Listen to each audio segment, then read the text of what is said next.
কুলতলিতে সোনা বিক্রি করে প্রতারণা চক্র আর সেই মামলায় অভিযুক্ত সাদ্দামের বাড়িতে এবার সুড়ঙ্গের হদিশ মিলল। সেই সুড়ঙ্গ দিয়ে ঢুকলেই খালটি একেবারে পগাত পার। শুরুতেই সেই সুড়ঙ্গের ছবি দেখাবো আপনাদের।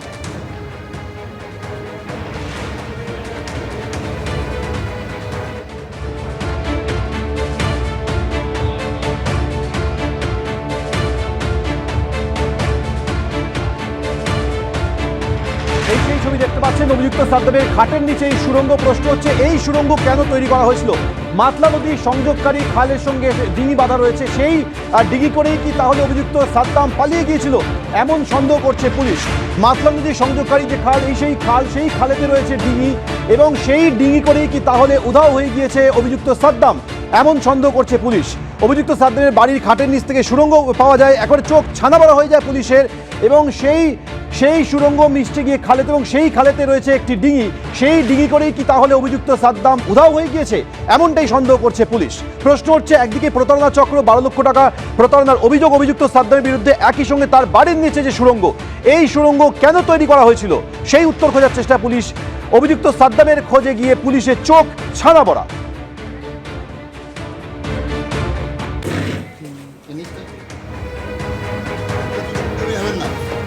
ছবিটা প্লিজ আপনারা একটু বাইরে যান, আমাদের কাজ করুন প্লিজ প্লিজ ভাই।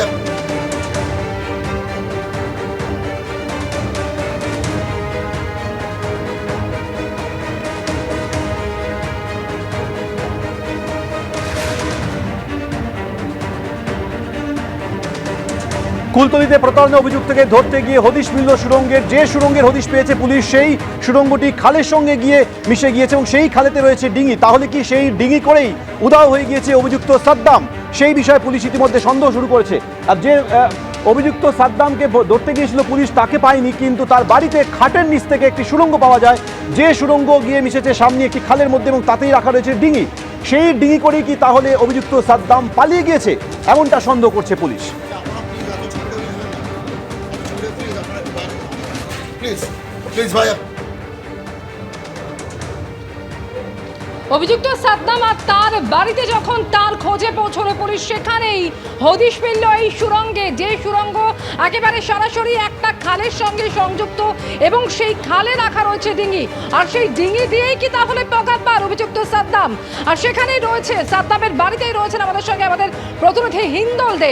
হিন্দলের কাছে সরাসরি আসবো, তবে তার আগে আপনাদের সামনে রাখবো হিন্দল কি ছবি তুলে ধরেছে। সাদ্দাম সর্দারের ঘরের ভেতরে আমরা রয়েছি। পুলিশ যেটা উদ্ধার করেছে যে সাদ্দাম সর্দারের ঘরের ভিতরে এই যে অংশ যেটা তালাবন্ধ অবস্থায় ছিল, সেখানে এখনো পর্যন্ত একটি খাট রয়েছে। সেই খাটের নিচে কিন্তু একটা সুড়ঙ্গে যাওয়ার যে রাস্তা, সেই রাস্তা কিন্তু একেবারে করা রয়েছে। ক্যামেরা পার্সন সন্দীপ সাধুকাকে বলবো সেই ছবি দেখাতে। সেই সুড়ঙ্গে যাওয়ার রাস্তা, যদি কোনো রকম বেগতিক পরিস্থিতি তৈরি হয়, পুলিশ চলে আসে, কোনো রকমভাবে সাদ্দাম সর্দার তার পরিবারের সদস্যরা বাইরে বেরোতে না পারে, তখন কিন্তু তারা ঠিক এই রাস্তা দিয়ে, এই সুড়ঙ্গের সামনে একটি গেট করা আছে, সেই গেট দিয়ে কিন্তু একেবারে সুড়ঙ্গ পথ ধরে খালের কাছে পৌঁছে যেত, এবং সেখানে তখন কিন্তু এখানে একটা ডিঙি নৌকা রাখা থাকতো। সেই ডিঙি নৌকা করে তারা কিন্তু বিভিন্ন নদীর দিকে পাড়ি দিত, তেমনটাই পুলিশ জানতে পেরেছে। ইতিমধ্যেই পুলিশ কিন্তু বিভিন্ন জায়গায় তল্লাশি চালিয়ে বেশ কিছু জিনিস উদ্ধার করেছে, তেমনটাই পুলিশ প্রাথমিকভাবে জানাচ্ছে। কিন্তু এই সুড়ঙ্গ পথ ব্যবহার করা হতো কেন? বড় কোনো অপরাধ করতো কি এই সাদ্দাম সর্দার এবং সাদ্দাম সর্দারের পরিবারের সদস্যরা? সেই নিয়েই কিন্তু পুলিশ রীতিমতো বিভিন্ন রকমভাবে তদন্ত প্রক্রিয়া চালাচ্ছে। প্রথমত সাদ্দাম সর্দার এবং তার ভাই সাইরুল, দুজনকে এখনো পর্যন্ত গ্রেফতার করা যায়নি। তাদের খোঁজে পুলিশ যেমন তল্লাশি চালাচ্ছে, তার পাশাপাশি এই যে পুলিশ এই জায়গায় যেভাবে সুড়ঙ্গ পথ উদ্ধার করেছে, ঘরের ভেতরে খাটের নিচে ঠিক এখানেই কিন্তু সুড়ঙ্গ পথ রয়েছে। এই সুড়ঙ্গ পথ দিয়েই কিন্তু তারা একেবারে এই যে গেট রয়েছে লোহার, সেই লোহার গেট খুলে সরাসরি পৌঁছে যেত খালে, যেখানে ডিঙি নৌকা থাকতো, এবং সেখান থেকেই কিন্তু তারা বিভিন্ন দিকে পাড়ি দিত পুলিশের চোখে ধুলো দিয়ে। তেমনটাই কিন্তু পুলিশ সূত্রে খবর। গোটা ঘটনায় কিন্তু একেবারে কুলতলি থানা এলাকায় যে ঘটনা ঘটেছে, পুলিশের ওপরে গুলি চালানোর ঘটনা, আক্রমণের ঘটনা, সেই ঘটনায় কিন্তু নয়া মোড়, তেমনটাই কিন্তু দেখা যাচ্ছে। ক্যামেরায় সন্দীপ সাধুকার সঙ্গে সুকান্ত দাস ও হিন্দল দে, এবিপি আনন্দ, দক্ষিণ 24 পরগনা। এই মুহূর্তে সরাসরি কথা বলবো আমাদের প্রতিনিধি হিন্দল দে আমাদের সঙ্গে রয়েছে। হিন্দল, তোমারই পাঠানো প্রতিবেদন আমরা দেখালাম, এই মুহূর্তে তুমি সাদ্দামের বাড়িতে রয়েছে, সরাসরি ছবিটা তুলে ধরো। একেবারে সৌমেন, তোমাকে দেখাবো সাদ্দামের বাড়ির ভেতরে। তুমি দেখতে পাচ্ছ কুলতলি থানা রাইসের নেতৃত্বে বিশাল পুলিশ বাহিনী র্যাফ তারা কিন্তু যেমন তল্লাশি চালায়, সেই তল্লাশি প্রক্রিয়া চলাকালীনই কিন্তু তোমাকে দেখাবো সেই ছবি। রীতিমতো সাদ্দাম সর্দার তার ঘরের ভেতরে আমরা প্রবেশ করেছি, সেখানে কিন্তু একটা সুড়ঙ্গের খোঁজ পায় পুলিশ, এবং এখানে কিন্তু একেবারে এই ঘটনা নয়া মোড়, পুলিশের ওপরে আক্রমণ। কোথা থেকে পুলিশের ওপরে আক্রমণ? পুলিশকে লক্ষ্য করে গুলি চালানোর ঘটনা। সাদ্দাম সর্দার সে কিন্তু পুলিশ হাতে ধরা পড়ে গেছিল, পুলিশ তাকে গ্রেফতার করেছিল, কেননা নদিয়ার এক বাসিন্দা অভিযোগ করেছিলেন 12 লক্ষ টাকা দিয়ে নকল সোনা বিক্রি করে সাদ্দাম কিন্তু প্রতারণা করেছে। সেই প্রতারণার তদন্ত করতে গিয়ে পুলিশ জানতে পারে যে এই ঘটনার সঙ্গে সাদ্দাম সর্দার কিন্তু জড়িত। যেই সাদ্দাম সর্দার কুলতলি থানার অন্তর্গত পয়তার ঘাট এলাকায় থাকে, তো পুলিশ তাকে গ্রেফতার করে যখন সকালবেলা নিয়ে যাচ্ছে, সেই সময় পুলিশের ওপরে চড়া হয় সাদ্দাম সর্দার, তার ভাই, তার পরিবারের সদস্যরা এবং তার যারা এই ব্যবসার সঙ্গে যুক্ত তারা। পরবর্তী ক্ষেত্রে পুলিশকে লক্ষ্য করে তারা গুলিও চালায়, তেমনটাই পুলিশ সূত্রে খবর। ইতিমধ্যে ঘরের ভেতরে ছবি সন্দীপ সাধুকা দেখাচ্ছে সরাসরি। এই খাটের নিচেই কিন্তু রীতিমতো এই যে সুড়ঙ্গ পথ রয়েছে, সেই সুড়ঙ্গ পথ দিয়ে কিন্তু একবারে খালে চলে যাওয়া যায়। প্রায় 50 মিটার মতো দূরত্ব রয়েছে, সেই 50 ফুট দূরত্ব রয়েছে। সেই 50 ফুট দূরত্ব পেরোনোর পরেই কিন্তু খাল, সেই খালে ডিঙি নৌকা বাধা থাকতো এবং সেখান থেকে কিন্তু পগার পার হয়ে যেত সাদ্দাম এবং তার পরিবারের সদস্যরা যখন কোনো বিপদ সামনে এসে পড়তো। এবং সেই ঘটনায় পুলিশ কিন্তু একেবারে নতুন একটা দিক পেল, যেখানে সাদ্দাম কিন্তু রীতিমতো সুড়ঙ্গ পথ ব্যবহার করত, সাদ্দামের পরিবারের সদস্যরা সুড়ঙ্গ পথ ব্যবহার করত। পুলিশ প্রাথমিক তদন্তে যেটা জানতে পেরেছে যে সাদ্দাম 15 বছর ধরে এই ব্যবসা চালাচ্ছে এবং তার কিন্তু অন্য কোনো কাজ নেই, তার লোক ঠকানোই কাজ, নকল সোনা বিক্রি করাই কাজ।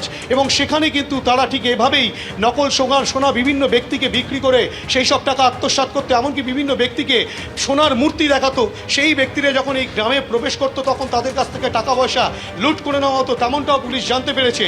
এই ঘটনায় পুলিশ যেটা প্রাথমিকভাবে বলছে, শুধু সাদ্দাম বা সাদ্দামের পরিবার নয়, এই গ্রামের অনেকেই কিন্তু এই ব্যবসার সঙ্গে যুক্ত, অর্থাৎ কিনা প্রতারণা ব্যবসার সঙ্গে যুক্ত রয়েছেন। এই ঘটনা সাদ্দামের বাড়িতে যেভাবে সুড়ঙ্গ পথ পাওয়া গিয়েছে, সেইভাবে কিন্তু রীতিমতো পুলিশ যেটা মনে করছে যে অন্য কারোর বাড়িতে ঠিক এভাবেই সুড়ঙ্গ পথ নেই। তো তোমাকে দেখাই ছমে, তুমি বুঝতে পারবে ঘরের ভেতরের যে চিত্র, ঘরের বাইরের চিত্রটা কিন্তু আবার স্পষ্ট। এখানে কিন্তু পুলিশ এখনো পর্যন্ত রয়েছে, যেখানে দেখা যাচ্ছে ঘরের ভেতরের চিত্রটা, যে ঘরের ভিতরের চিত্র যেমন সুড়ঙ্গ পথটা দেখা যাচ্ছে, ঘরের বাইরে বেরোনোর রাস্তা হচ্ছে এটা। সন্দীপনকে বলবো দেখাতে, এই যে বাইরে কংক্রিটের জায়গাটা রয়েছে তার ভিতরেই কিন্তু সুড়ঙ্গর পথটা রয়েছে। এবং সেই সুড়ঙ্গ পথ, এই যে খাল, যদি অন্ধকার নেমে গিয়েছে যতটুকু দেখানো সম্ভবপর, এই খালের মধ্যে গিয়ে মিশছে এবং এখান থেকেই কিন্তু ডিঙি নৌকা দিয়ে পাড়ি দিত সাদ্দাম এবং তার পরিবারের সদস্যরা। গোটা ঘটনায় নয়া মোড় পুলিশ কিন্তু তদন্ত প্রক্রিয়া শুরু করেছে। এই খালের সঙ্গে এই সুড়ঙ্গ পথ কেন ব্যবহার করতো, তারা কি তাহলে অনেক বড় ধরনের কোনো ক্রাইমের সঙ্গে যুক্ত? কেননা যে কোনো মুহূর্তে যে কোনো বিপদ হলে তারা যাতে পালিয়ে যেতে পারে। তারা কি শুধু এই নকল সোনার ব্যবসা করতো, নাকি এর নেপথ্যে অস্ত্র ব্যবসা বা অন্য কোনো ব্যবসা তারা করতো, যে কারণে তাদের এতটা ভয়, সেই জিনিসটা মনে করছে পুলিশ। সমস্ত বিষয়টাই তদন্ত প্রক্রিয়ার মধ্যে রয়েছে। যদিও সাদ্দাম এবং তার ভাই এই ঘটনার পর থেকে চম্পট দিয়েছে, তাদের খোঁজে পুলিশ বিভিন্ন জায়গায় তল্লাশি চালাচ্ছে ঠিকই, কিন্তু এখনো পর্যন্ত তাদেরকে গ্রেফতার করা না গেলেও তাদের দুই ভাইয়ের স্ত্রীকে পুলিশ গ্রেফতার করেছে, দুজনকে গ্রেফতার করেছে। তদন্ত প্রক্রিয়া চলছে, তেমনটাই কিন্তু পুলিশ সূত্রে খবর। সৌমেন।